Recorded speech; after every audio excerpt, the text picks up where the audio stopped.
पुणे जिल्ह्यातील वेगवेगळ्या न्यायालयामध्ये गंभीर गुन्ह्यामध्ये अटक असणाऱ्या आणि कारागृहामध्ये असणाऱ्या आरोपींना बोगस जामीनदार माननीय न्यायालयात हजर करून त्यांची बोगस कागदपत्रे बनवून काही वकिलांच्या मार्फत जामीन मिळवून देण्याचं व न्यायदेवतेची दिशाभूल करण्याचं एक रॅकेट वानवडी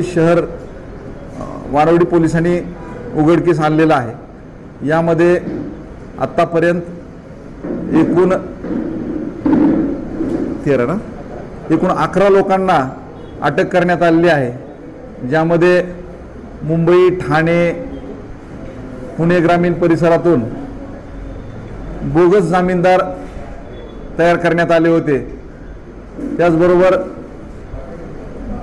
त्याचबरोबर बनावट आधार कार्ड, रेशन कार्ड, 7/12 उतारे, पुरवठा अधिकाऱ्यांचे शिक्के तयार करणारी टोळी यांनाही अटक करण्यात आलेली आहे। आणि अशा या बोगस जामीनदारांना न्यायालयापुढे हजर करणाऱ्या 2 वकिलांना अटक करण्यात आलेली असून पुढील तपास चालू आहे। यामध्ये सन्माननीय न्यायालयानं श्युअरिटी मंजूर केल्यानंतर बनावट जामीनदारांना 1,500 ते 2,000 रुपये जाण्या येण्याच्या प्रवास आणि राहण्याच्या खर्चासह मिळायचे आणि बनावट कागदपत्र तयार करणाऱ्या टोळीला प्रत्येक जामिनामागे 3,000 ते 4,000 रुपये मिळायचे आणि उर्वरित रक्कम